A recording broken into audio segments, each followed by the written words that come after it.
అందరికీ నమస్కారం అండి. దయచేసి మన వీడియోలు చూస్తున్న ప్రతి ఒక్కరూ లైక్స్ అండ్ సబ్స్క్రైబ్ చేస్తే నన్ను కూడా ప్రోత్సహించిన వారవుతారు. దీంతో మరిన్ని మంచి వీడియోలు చేసే అవకాశం కలుగుతుంది, గమనించగలరు. డబ్బుతో కొనలేనిది మంచి ఆరోగ్యం, ఎప్పటికీ తీర్చలేనిది కన్నతల్లి రుణం, జీవితమంతా మరవలేనిది తండ్రి పడ్డ కష్టం. మనసులో ఉన్న బాధలను నయం చెయ్యడానికి రెండు మందులు: మౌనం మరియు ఓర్పు. మనిషి ఒకరోజు డబ్బుతో నువ్వు జస్ట్ ఒక కాగితానివి మాత్రమే అన్నాడు. అప్పుడు డబ్బు నవ్వుతూ ఇలా అంది, అవును నిజమే, నేను కాగితాన్నే, కానీ నా జీవితంలో ఇప్పటి వరకు చెత్తబుట్టను చూడలేదు అంది. నీ అనుకున్న వారితో నీ అనుబంధం చెడిపోకూడదు అంటే ఎలాంటి ప్రవర్తన అయితే నీకు ఇష్టం ఉండదో అలాంటి ప్రవర్తన ఎదుటివారి పట్ల నువ్వు అస్సలు చూపకుండా ఉండాలి. గతంలో గతుకులు ఉన్నా గమ్యం ముందుంటుంది. ముళ్ళబాటకు భయపడుకుంటే పూలబాట నీదవుతుంది. మిత్రులే కదా అని నీ ప్రేమను 10 మందికి తెలుపకు. తెర వెనుక గేలి చేసే తెలియని శత్రువులు నీ వెంటే ఉంటారు. మరి సంస్కారం అంటే మన మనస్సుపై నియంత్రణ మరియు ఇతరుల బాధ పట్ల అవగాహన ఉండటం. తప్పు చేసినోళ్లకు అప్పు చేసినోళ్లకు ముఖం చెల్లదట, అదే వెనుకటి మాట. ఇప్పుడైతే అంతా వాళ్ళదే నడుస్తున్నది. మంచిగా ఉండండి, కానీ మంచితనమే బలహీనతగా ఉండకండి, మోసపోతారు. నిరంతరం నువ్వు చెక్కుకుంటూ ఉండు, గెలిస్తే శిల్పమవుతావు, ఓడిపోతే శిల్పి అవుతావు. మా అమ్మ చెబుతూ ఉండేది, నచ్చిన వాళ్ల కోసం ఏడవవచ్చు, కానీ నచ్చని వాళ్ళని ఏడిపించకూడదని. ఎంత గొడవ పడినా మరుసటి రోజు ఏమీ జరగనట్లు నవ్వుతూ మాట్లాడే ప్రేమ దొరికితే ఆ జీవితం స్వర్గమే. చెడు తలచేవారు, కీడు తలపెట్టేవారు ప్రశాంతత కోల్పోతారు, వెలుగు చూడరు.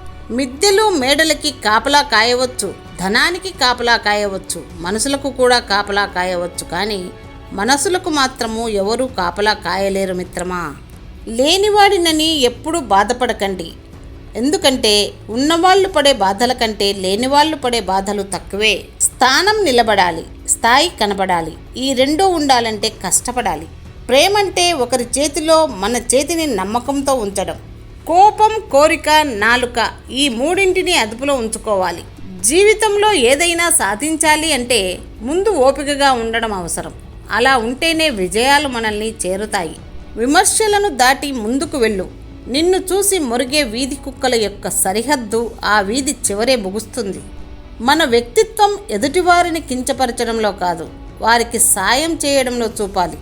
మనిషి అందంగా ఉంటే సరిపోదు, మనసు కూడా అందంగా ఉండాలి. చదువు గొప్పగా ఉంటే సరిపోదు, చక్కటి సంస్కారం కూడా ఉండాలి.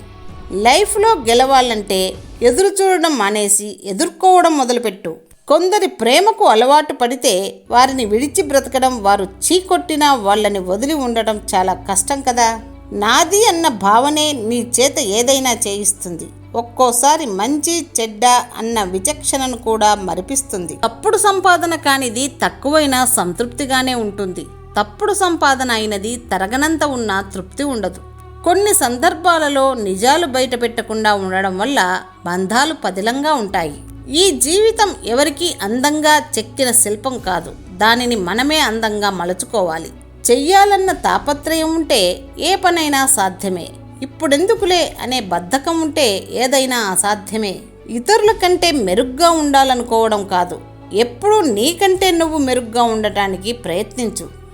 మీ యొక్క లక్ష్యం ఎంత ఉన్నతమైనది అయితే మీకు ఎదురయ్యే ఆటంకాలు కూడా అంతే బలంగా ఉంటాయి. నీ చిరునవ్వు మాత్రమే తెలిసిన మిత్రుని కన్నా నీ కన్నీళ్ల విలువ తెలిసిన మిత్రుడు మిన్న. ముందు చూపు లేని వారు గొప్ప పనులు చేయలేరు. లైఫ్లో ఎంత పెద్ద సమస్య ఎదురైనా ఆత్మవిశ్వాసం ఉంటే చాలు, ఏదైనా ఎదిరించవచ్చు. మీ పుట్టింటి వారిని ఎంత ప్రేమగా గౌరవంగా చూస్తూ ఉంటారో మీ అత్తింటి వారి మీద కూడా అంతే ప్రేమను గౌరవాన్ని చూపండి. ఇలాంటి స్త్రీని పురుషుడు మరింతగా ప్రేమిస్తాడు.